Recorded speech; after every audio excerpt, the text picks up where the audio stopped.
जय हिंद। आज हम लोग पढ़ेंगे ज्योग्राफी। ज्योग्राफी में पढ़ेंगे कि नदी द्वारा जो स्थलाकृति बनता है, वह कौन कौन सी चीज बनता है। जो नदी अपने रास्ता द्वारा अपने स्थलों को काट कर जाती है, तो नदी द्वारा क्या क्या बनता है। तो आज हम लोग पढ़ेंगे नदी द्वारा बना स्थलाकृति। आज क्या पढ़ेंगे? ज्योग्राफी में पढ़ेंगे हम लोग ज्योग्राफी। मिट्टी का अध्ययन मृदा विज्ञान यानी पेडोलॉजी कहलाता है। मिट्टी का अध्ययन क्या कहलाता है? मिट्टी का अध्ययन पेडोलॉजी कहलाता है। मिट्टी का अध्ययन क्या कहलाता है? पेडोलॉजी। पेडोलॉजी। और एक होता है उच्चावच। उच्चावच, इसको कहते हैं रिलीफ। पृथ्वी के उबड़ खाबड़ जमीन को ही उच्चावच कहते हैं। पृथ्वी के उबड़ खाबड़ जमीन को क्या कहते हैं? उच्चावच कहते हैं। उच्चावच तीन प्रकार के होते हैं। प्रथम श्रेणी के उच्चावच, प्रथम श्रेणी के उच्चावच, द्वितीय श्रेणी के उच्चावच और तृतीय श्रेणी के उच्चावच। प्रथम श्रेणी के उच्चावच में क्या कहते हैं? महाद्वीप और महासागर आते हैं। महासागर। द्वितीय श्रेणी के उच्चावच में क्या आते हैं? पर्वत, झील, नदी।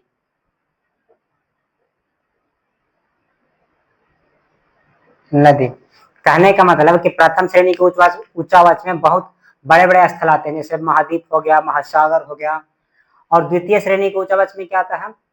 तो उससे छोटा, जैसे पर्वत, झील, नदी, ये सब आते हैं। और तृतीय श्रेणी के उच्चावच में क्या आता है? तो तृतीय श्रेणी के उच्चावच में द्वितीय श्रेणी के द्वारा अपारदन निक्षेपण द्वारा जो बना होता है उसी को आता है। जैसे जल प्रपात, भी आकार की घाटी, जल प्रपात, भी आकार की घाटी, भी आकार की घाटी। उसके बाद आपका आ जाएगा गार्ज, कैनियन, सागर, ये सब आ जाएगा। तो क्या बताएं कि प्रथम श्रेणी के उच्चावच में बहुत बड़े बड़े स्थल आते हैं, जैसे महाद्वीप, महासागर आते हैं।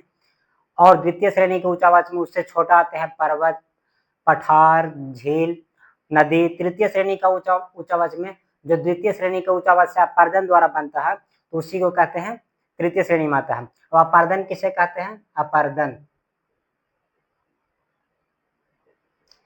तो अपारदन, अपारदन क्या कहलाता है? कुछ चट्टानों को घिसावट, चट्टानों को घिसावट को अपारदन कहलाता है। चट्टानों को घिसावट, घिसावट अपारदन कहलाता है।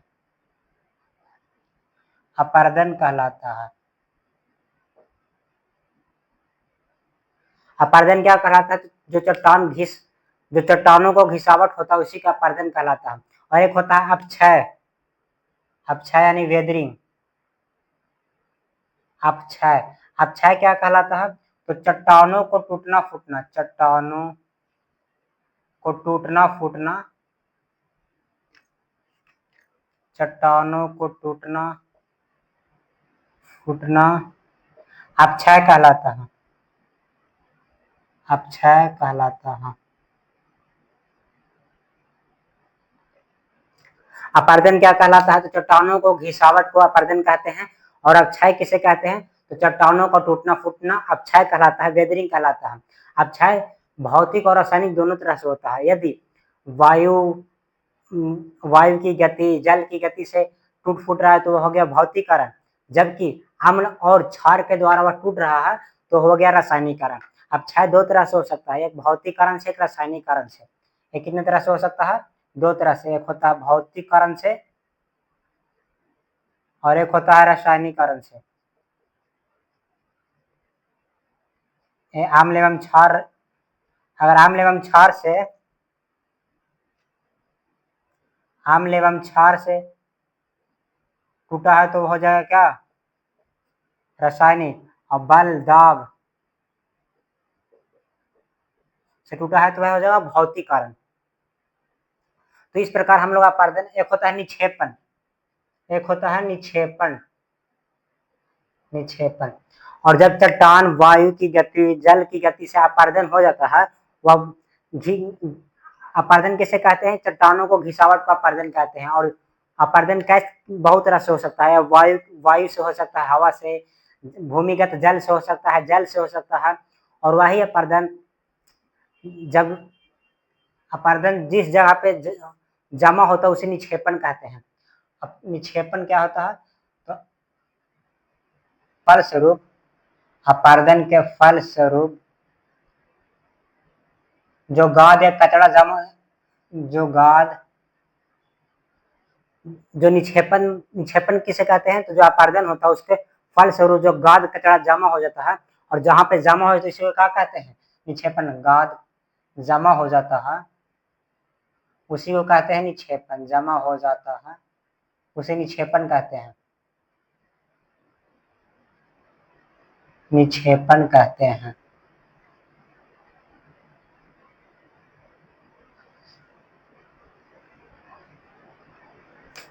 एक बार फिर से हम लोग समझ लेते हैं अपर्दन, अपक्षय, निक्षेपण और क्या है? अपर्दन, अपक्षय, निक्षेपण।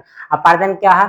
तो जो चट्टानों को घिसावट, जो चट्टान घिसते हैं और उससे टूटते हैं, घिस कर, जैसे कि वायु द्वारा घिस कर, जल द्वारा, भूमिगत जो जल द्वारा, सागर या बर्फ द्वारा जो घिसते हैं उसी को अपर्दन कहते हैं। और वही जो घिस कर जो चट्टान निकलता है और जो घिस कर एक जगह जमा होता है कचरा के रूप में, पानी द्वारा, गति के बहाव द्वारा, धारा द्वारा जो जमा हो जाता है उसे निक्षेपण कहते हैं। और अपक्षय किसे कहते हैं? तो चट्टानों को टूटना क्षय कहलाते हैं। यह भौतिक या रासायनिक प्रक्रिया द्वारा टूटता है। यदि अम्ल और क्षार द्वारा टूटा तो वह रासायनिक प्रक्रिया हो गया, जबकि बल या दाब या वायु की गति या प्रेशर दाब से टूटा तो वह भौतिक कारण हो गया। अब हम लोग देखते हैं नदी, कि नदी कितने प्रकार का होते हैं और नदी कैसे होता है। तो चलिए,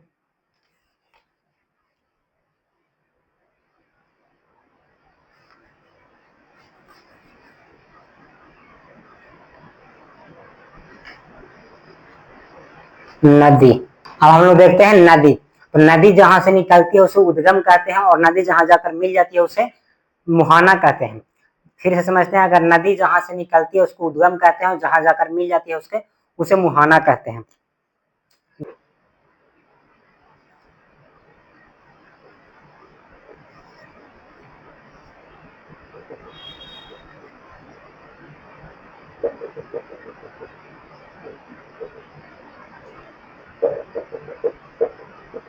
जैसे यहां से नदी निकल रही है तो यह हो गया क्या? उद्गम, उद्गम। और यहां जाकर अगर मिल गया तो इसको कहते हैं मुहाना, मुहाना। यह हो गया क्या? नदी। जहां से नदी निकल रहा है उसको क्या कहते हैं? उद्गम कहते हैं। और जहां जाकर मिल रहा है उसे मुहाना कहते हैं। नदियां के तीन अवस्था होते हैं, नदी की तीन अवस्था होती है। एक युवावस्था, एक प्रौढ़ अवस्था और एक होता है वृद्धावस्था। युवावस्था, युवावस्था में नदी है जो पर्वतीय ढाल पर रहती है, पर्वतीय ढाल पे। जैसे यहां से यहां तक क्या हो गया? युवावस्था। यहाँ से यहाँ क्या हो गया? ये पर्वतीय ढाल पे है तो यह युवावस्था हो गया। और यह होता है मैदानी, मैदानी क्षेत्र में, पर्वतीय ढाल, और ये मैदानी क्षेत्र में। और वृद्धावस्था में क्या होता है?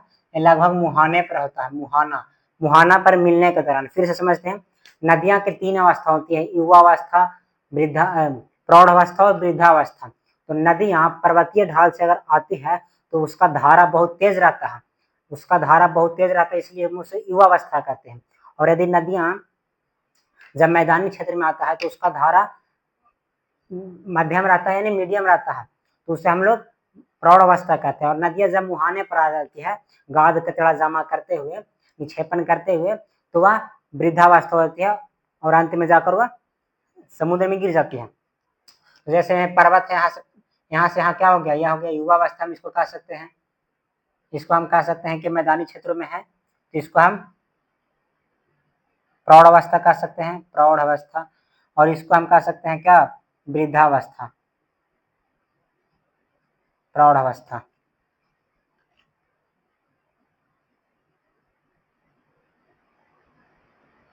प्रौढ़ अवस्था मुहाना पर मिलती है उसको वृद्धावस्था कहते हैं। अब हम लोग देखते हैं कि नदियां द्वारा जो स्थलाकृति बनता है वह क्या होता है? तो समझिए, ये हम इरेज करते हैं पहले। नदियां द्वारा क्या क्या स्थलाकृति बनता है?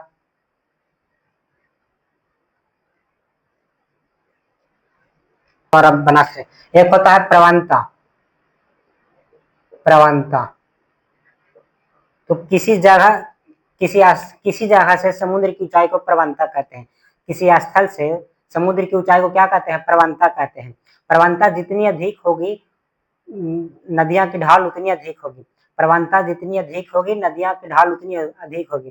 किसी जगह से समुद्र की ऊंचाई को क्या कहते हैं? प्रवणता कहते हैं। प्रवणता। और एक होता है क्षिप्रिका। क्षिप्रिका। क्षिप्रिका नदियां जब अपने प्रवाह से आती है तो वह मुलायम चट्टानों को तोड़ते फोड़ते आती है, और जो बचे हुए चट्टानों, जो कठोर चट्टान रहते हैं उसे छोड़ जाते हैं, वह उसको काट नहीं पाती है, तो उसी बचे हुए चट्टानों को हम लोग क्या कहते हैं? क्षिप्रिका कहते हैं। चलिए अब नदी द्वारा बना स्थलाकृति हम लोग देखते हैं। नदियां जब दो पहाड़ों के बीच से आती है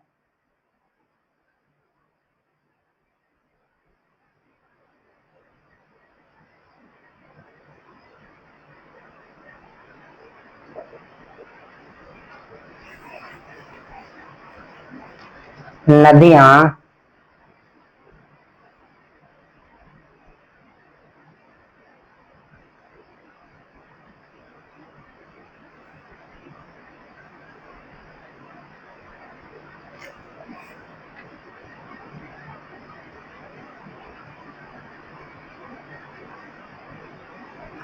नदियां जब दो पर्वत के बीच से आते हैं,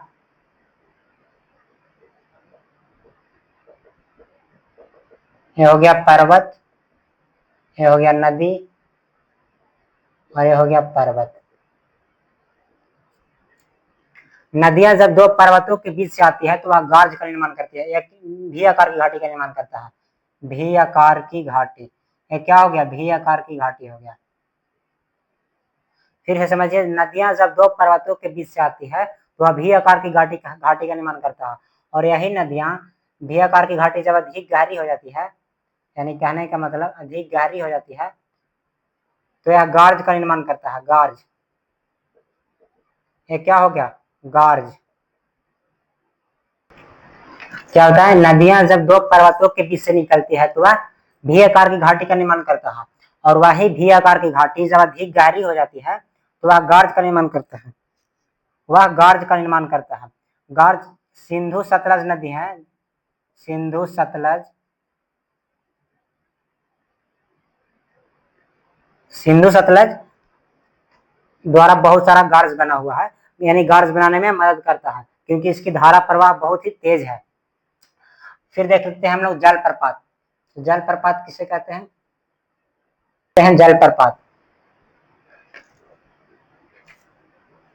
जलप्रपात, नदियां जब ऊंचाई क्षेत्र से नीचे की ओर गिरती है तो वह नीचे की ओर गिरती है तो वह जलप्रपात का निर्माण करता है।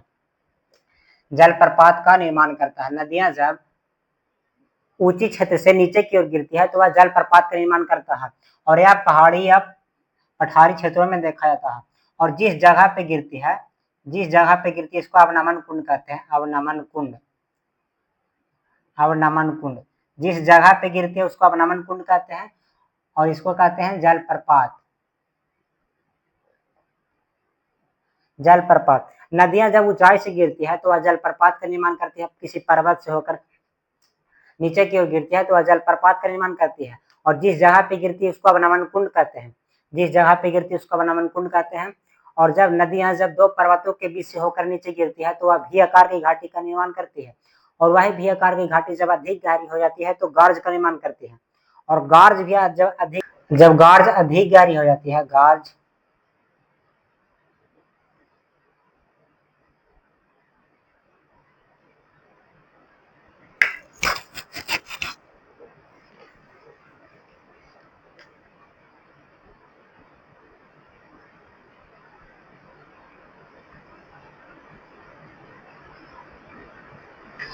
जब गार्ज अधिक गहरी हो जाती है तो वह आई आकार की घाटी या कैनियन इसको बोलते हैं। या क्या बोलते हैं इसको, आयताकार की घाटी या कैनियन, आयताकार की घाटी या कैनियन बोलते हैं, कैनियन। यह अमेरिका सबसे गहरी घाटी, आयताकार की घाटी कहाँ है? कोलोराडो नदी पे, अमेरिका में। कोलोराडो नदी, कोलोराडो नदी अमेरिका में है। कोलोराडो नदी पे अमेरिका में बना हुआ सबसे अधिक गहरी। फिर से क्वेश्चन में लेते हैं, जब दो पर्वतों के बीच से नदी आती है, जब दो पर्वतों के बीच से नदी आती है तो वह वी आकार की घाटी का निर्माण करती है, और वही वी आकार की घाटी जब गहरी हो जाती है तो गार्ज का निर्माण करती है, और जब गार्ज अधिक गहरी हो जाती है तो वह आयताकार की घाटी या कैनियन का निर्माण करती है, जो अमेरिका में सबसे गहरी है, कोलोराडो नदी पे।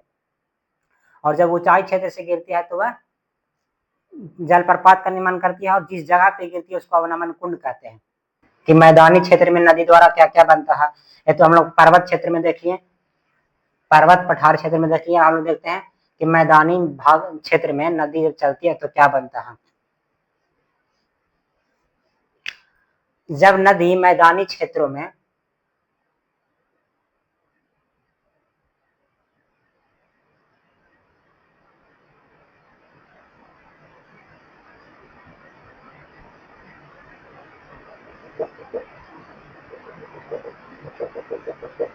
जब नदी मैदानी क्षेत्रों में अपने रास्ते बनाते हुए जाती है, जब नदी मैदानी क्षेत्रों में अपने रास्ते बनाती हुई जाती है तो एस आकार की घाटी का निर्माण करती है।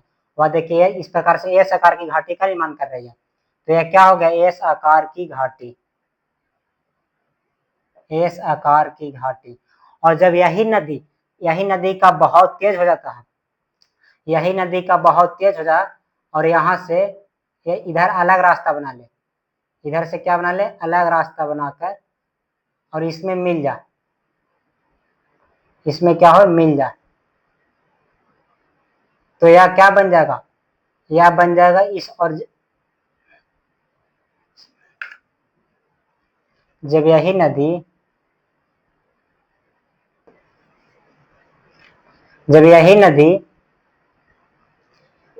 का प्रवाह तेज हो जाए, जब यही नदी यहाँ से धारा तेज हो जाए और यह यहाँ से हटकर इस साइड से आने लगे, इस साइड से आने लगे, और यहाँ आकर मिल जाए, यहाँ आकर क्या हो, मिल जाए, तो वह गोखुर झील का निर्माण करता है, गोखुर झील का निर्माण करता है।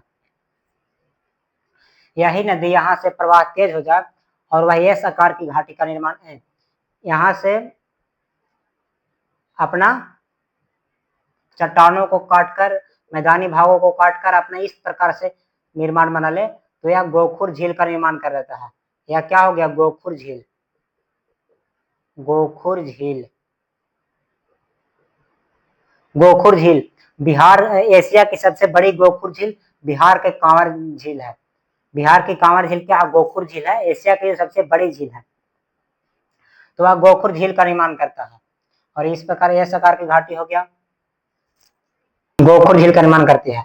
और जब नदियां मैदानी क्षेत्रों में किसी जगह पे कचरा लाकर, जैसे इस प्रकार अपर्दन और अपक्षय द्वारा जिस कचरा लाकर मान लीजिए यहाँ जमा कर दिया, यहाँ जमा कर दिया, यहाँ जमा कर दिया, तो इसको हम लोग तटबंध कहते हैं, तटबंध,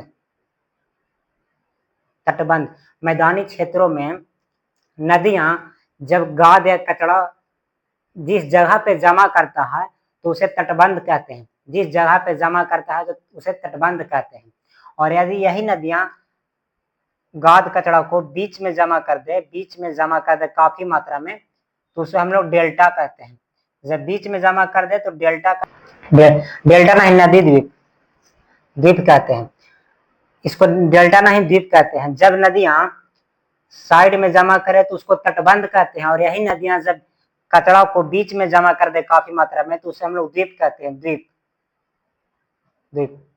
दुनिया की सबसे बड़ी द्वीप असम में मांझली द्वीप है, ध्यान रहे नदी द्वीप, असम में है मांझली द्वीप, असम में एक जिला है मांझली, वह नदी द्वीप पर ही बसा हुआ है और सबसे बड़ा द्वीप है। तो नदियां जब बीच में जमा कर दे तो इसे द्वीप कहते हैं, द्वीप।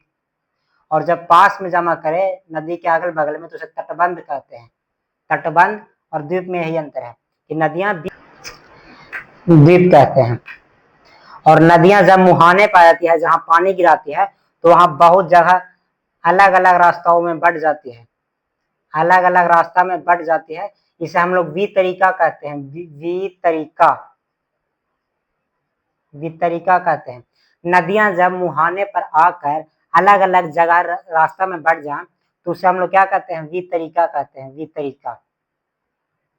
एक बार फिर से समझ लेते हैं कि नदियां जब समतल मैदानी क्षेत्रों में अपने रास्ते बनाते हुए जाती है और इस आकार की घाटी का निर्माण करती है, और वही जब इस आकार की घाटी सीधी हो जाती है, वही इस आकार की घाटी मतलब सीधी हो गई, तो वह गोखुर झील का निर्माण करती है, गोखुर झील का निर्माण करती है।